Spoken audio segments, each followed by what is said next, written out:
everyday witches emerge from the shadows of secrecy. Broom closets are flinging open and witches are taking flight. Whether you are hiding in your cozy closet or flying with pride, stay for a spell as Witchcasting with Theodora Pendragon and her guests share magical moments, stir the cauldron, and debunk misinformation and misconceptions about paganism, witches, and our wonderful world of magic.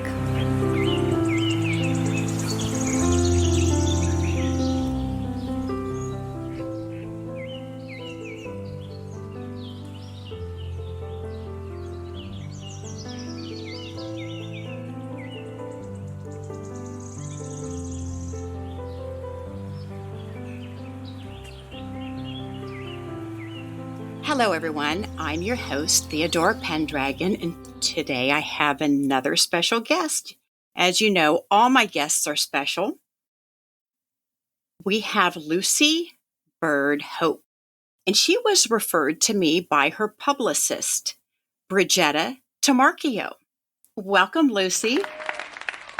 Hi, it's so wonderful to be here. Thank you so much for having me.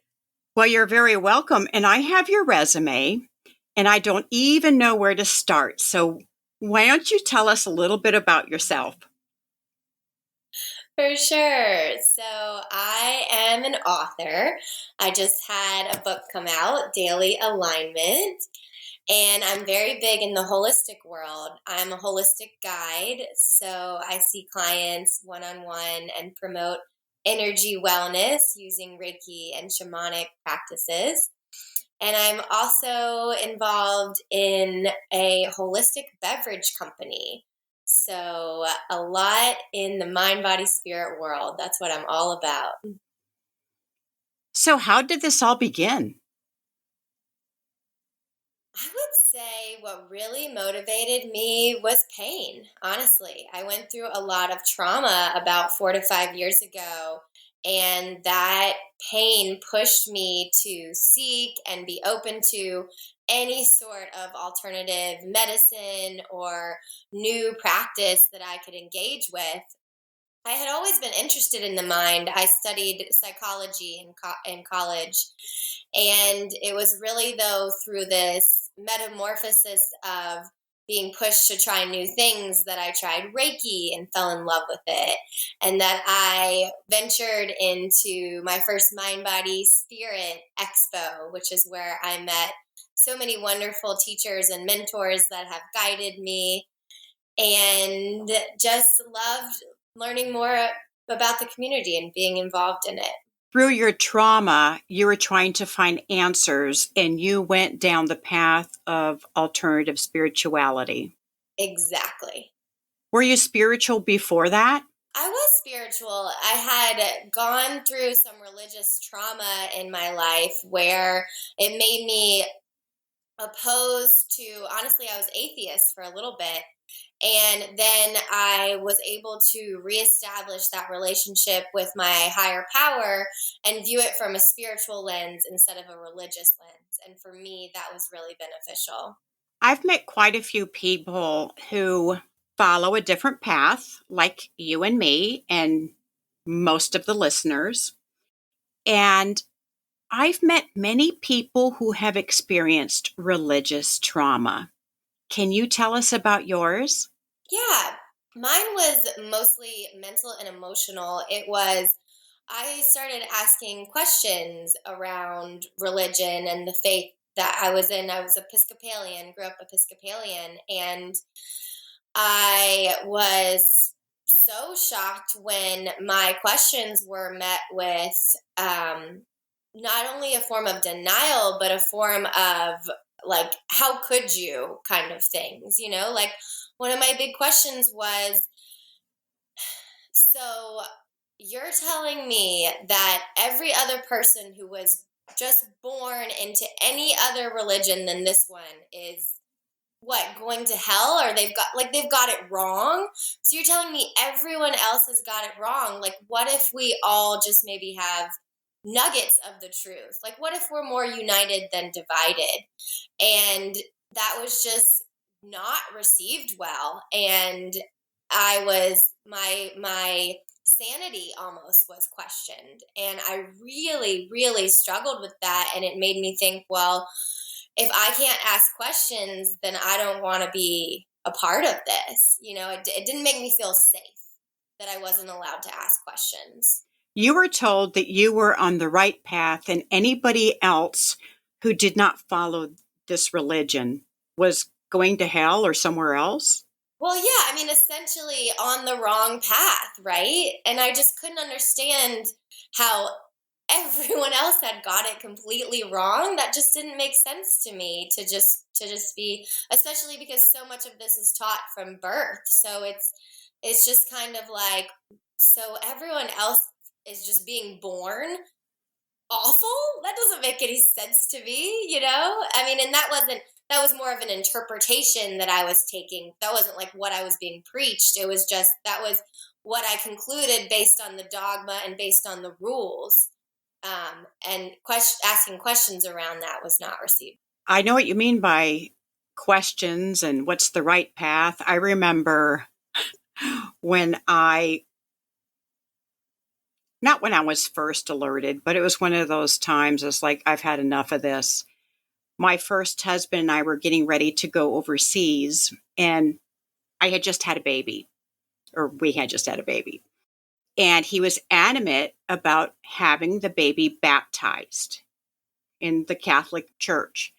And I said, we have too much going on. We just need to move. Let's go overseas. Let's just take care of everything later. He was so upset that I did not want to have the baby baptized before we went overseas. Now, he made it happen. He found the godparents and said, this is what we have to do. I said, well, what's the hurry? Well, if the plane crashes into the ocean, I don't want my son to go to purgatory. I thought, this is nuts. Absolutely nuts. I mean, an innocent baby. Right. Exactly. Yeah. That was where a lot of my questions came from. How, to look at something so new and innocent and pure, and to think that, and then these certain dogma and rules apply. Yeah, it just didn't check out for me. But I found spirituality to be a much broader lens. And honestly, I enjoy like comparative religion. And I do enjoy the love and the beauty and the compassion that comes from many different religions. I just don't subscribe to the dogma and the rules part. But I do think that there is beauty there. It's just about seeing the beauty and letting go of maybe where the humanness got involved and tried to do some controlling. What I have seen with a lot of these organized religions is it's fear-based, and people are so afraid to break the rules. And so they live their lives in fear. Like, hey, we should have all love and light, let's just be happy. Exactly. And I feel like the higher powers that exist are love. I feel like that love is constantly being given to us, and that's kind of the language of the universe. And we have free will to choose love and light or to choose more of darkness, but it's really up to us, and that love, that source energy is available and flowing to us at all times. Absolutely. And I find that fear is really cutting off that connection, honestly. And that's really where humans get more involved, is using that fear as a tool. You received your first and second level of shamanic mastery, and you're currently completing your third level. Tell us what that entails. Yeah, so I have loved shamanic studies. So I have a wonderful mentor that I met at a Mind Body Spirit Expo, and he has guided me. And my first level was really all about self-discovery. I was basically told that I would be pulling out all the pieces of me and putting them in front of me, and then sifting and sorting and keeping what I wanted and what served me and what was helping me live my purpose and help others around me, and then just let go of anything that no longer resonated or was an outdated truth or outdated belief, or maybe something I had been taught that just didn't really align with me anymore. So that level 1 was all about self-discovery, and we went in deep to the corners and recesses and every little part of me and pulled it all out. A lot of darkness too, a lot of darkness. And then I was able to have that all in front of me and see it and really choose what I wanted to keep and have be a part of me. And in the second level mastery, I started learning techniques that I could use. So there were a lot of incredible breathing techniques that I learned from different cultures. And then I learned a lot about the different bodies. So we have a physical body, we have an emotional body, we have a mental body, and we have a spiritual body. And so I learned a lot about how to pinpoint each of those bodies, and then how to keep them at their highest well-being. How can I have my mental body at its best, my physical body, my emotional body, and my spiritual body? It's really a lot broader compass than just thinking of me. It helps me to be able to have those different levels and then work on the health within them. And then another really neat concept was learning about the different selves that are in me. So identifying and highlighting and working with all versions of me. So I have a professional self, I have a playful self, I have a child self, I have a mothering self, I have a friend self. I have all of these different selves, and by recognizing each of them and then spending time intentionally with each of them, I can now call upon the one that will serve me best in any situation. Or have a council of selves where I come to a decision by bringing together multiple parts of me to make that decision. So that was a lot of the learnings in that. And now in the third level, I am learning about basically creating my own specific practice, is what the third level is about. So yeah, it's been a wonderful journey. And we all have different selves. And the way I think of it is that we wear different hats for the occasion and for the person, the audience, the place. Exactly. Kind of like we dress for the occasion. Yes, love that. Can you tell us more about your book, Daily Alignment? Definitely, definitely. So I actually never set out to write a book. I was just going through trauma, as I mentioned a couple years ago, and every day I would wake up just feeling awful. I mean, awful. And then throughout the day, though, whether it's from a friend or a therapist or some literature I read, I would have a technique that would have me feeling better. And by the end of the day, I'd be doing okay.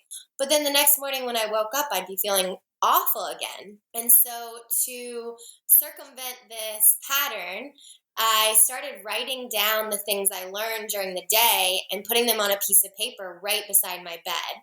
And the moment I woke up, I would grab the paper and read from it and replace all my thoughts with those healthy habits that I had learned. And the pages became pages on pages on pages, and I self-bound them into a book for myself. And some friends and family noticed I was doing a bit better and asked what the catalyst was. And I shared with them about the book, and I was encouraged to publish it. And here we are. So it was a very organic journey for me, for sure. So really the book is a compilation of all the many tips and techniques, like I mentioned, that I found on my journey that helped me get to a better place, to really just feel better in any of those bodies I mentioned, physically, mentally, emotionally, or spiritually. Just anything I could do to feel better, I chronicled and then put into this book. And now I'm sharing it with anyone else that it can help. And who can this book help? I would say anyone, definitely anyone who is working with anxiety, depression, suicidal ideation, PTSD, overwhelm, crisis, stress, any of those sort of things it's helpful for. It's also just great for anyone who wants to just align themselves continually with positive habits that will benefit their well-being. So I will be creating a series of children's books off of it so that even children can read it, learn and use these tools from an early age. We may not have to go so far off course and then have to learn all the tools to get back on course. I love envisioning people just having the tools from a young age so they can just stay on course and maybe not have to experience so much of the pain. And I have met more and more authors who are writing books for children, and they're teaching books like what you're talking about. You know, we had books when I was a child too, but not to the extent that we have now and what's available on the internet. You know, hopefully one day the little people who grow up to be big people won't even need therapists anymore because they'll be their own therapist. Exactly. Wouldn't that be wonderful? Right? How beautiful to just have that alignment and skill set from an early age. I mean, even something as simple as intentional breathing, to be taught that from an early age is so powerful. You also have a podcast. Yes, I do. It's the Live Holism podcast. So I co-own a holistic beverage company, and my business partner and I, Ryan Givens, every week get on the Live Holism podcast, and we share what we've done to stay whole and nourished and aligned physically, mentally, emotionally, and spiritually that week. So it's kind of like a live chronicling of whatever challenges we faced and then how we overcame them, what tools we used, what new concepts came to us, what ways we are navigating our journey. And then we share it with each other with a lot of laughter and share it with anyone who can resonate or benefit from what we've been through. Oh, that sounds lovely. You take that opportunity to kind of laugh at yourself about things that happened during the week? Yeah. We'll share. So, for example, maybe physically, we'll talk about ways that we're working with our nutrition, or maybe we're what I like to call swinging the pendulum. So, with everything in life, this is a Taoist concept. We have a natural path that is the balanced middle order of things, and then we have a pendulum that swings between two extremes in that area. So, for example, with nutrition, I went on vacation this past week and I let my pendulum swing to the extreme of eating anything I wanted, anytime I wanted, any day I wanted. And now, as I'm getting back from vacation, I'm monitoring my pendulum and swinging it the other way towards more nutritious fruits and vegetables and foods like that. So that's just one example from a physical aspect, but we'll talk about what we've been doing with breathing techniques or working out or anything like that. And then mentally, emotionally, like books we've been reading or movies we've found or things we're doing to cope with anxiety or depression and how that's helping us. So yeah, lots of times we will laugh at the darkness that's come up and then find a way to turn our pain into purpose and make something good come out of it that can benefit us. So when you went on vacation, you fell off the wagon?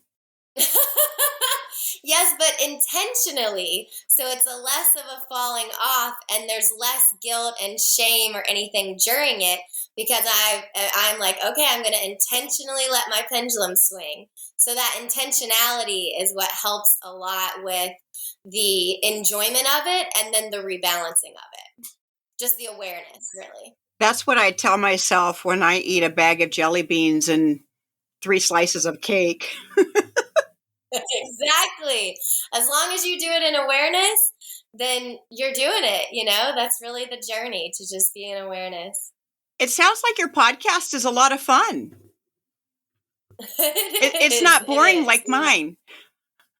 No, don't be silly. There's anything but. You went from surviving to thriving with 85 coping skills. That sounds like a lot of coping skills. Can you give us a little idea of what some of those are? Totally, totally. So I like to start with skills that involve the body to really ground first. So, some easy ones to tap into when you start your day or anytime during the day are connecting to your senses. So, anytime we connect to our senses, it brings us into the present moment and forces our attention away from our thoughts. So, simply labeling what you can see, what you can smell, what you can taste, what you can touch, and what you can hear is a way to ground and helps with anxiety and depression. Hearing, interestingly enough, is our fastest sense. Evolutionarily, that helped our ancestors be readily alerted of approaching danger. And for us, how we can use that is that if my mind is going haywire, I will simply stop and label everything in my environment that I can hear.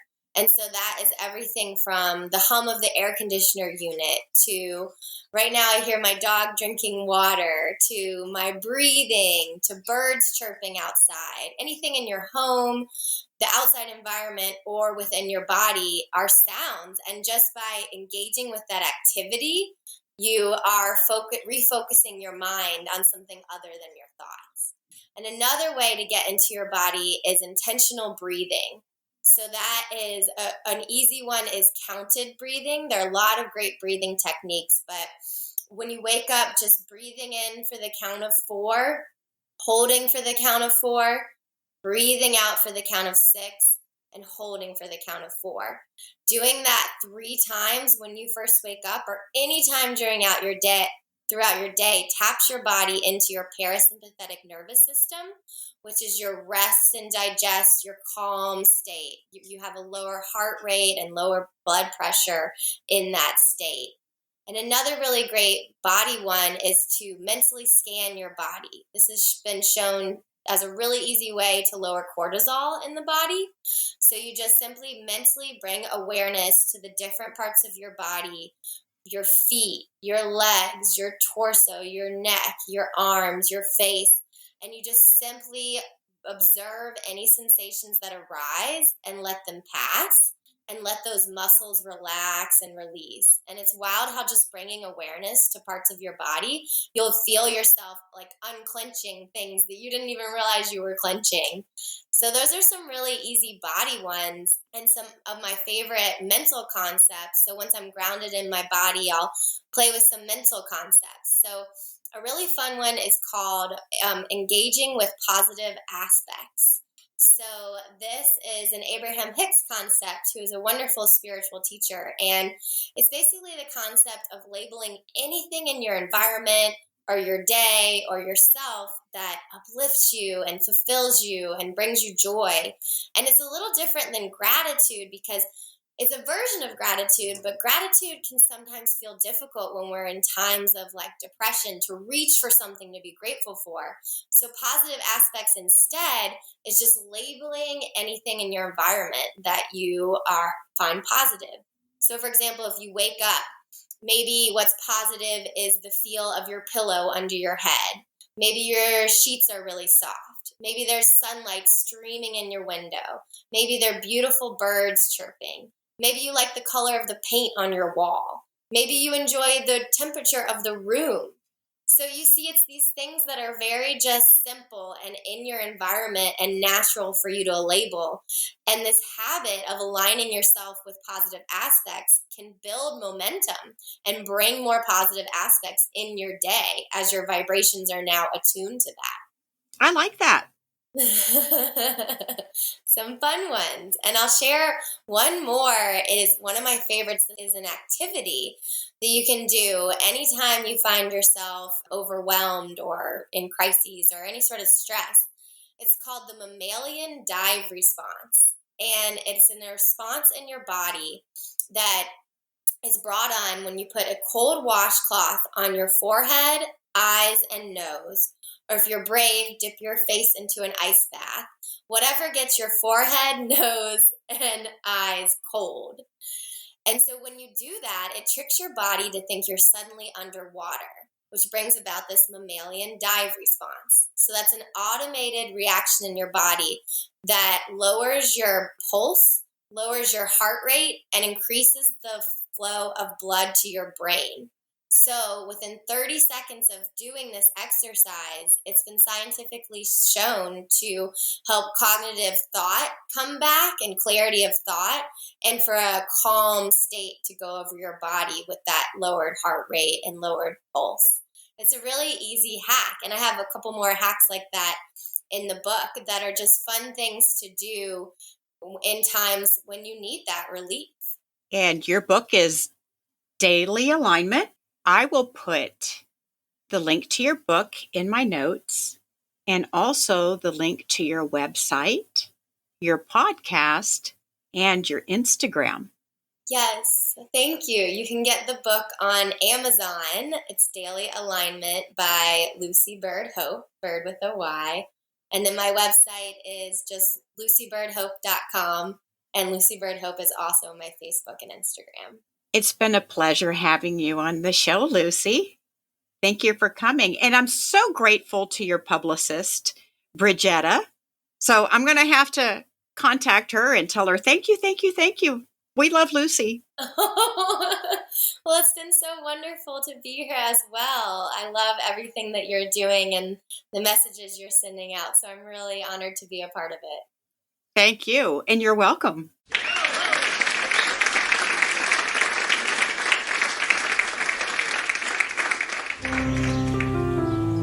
Thank you for joining us for Witchcasting with Theodora Pendragon.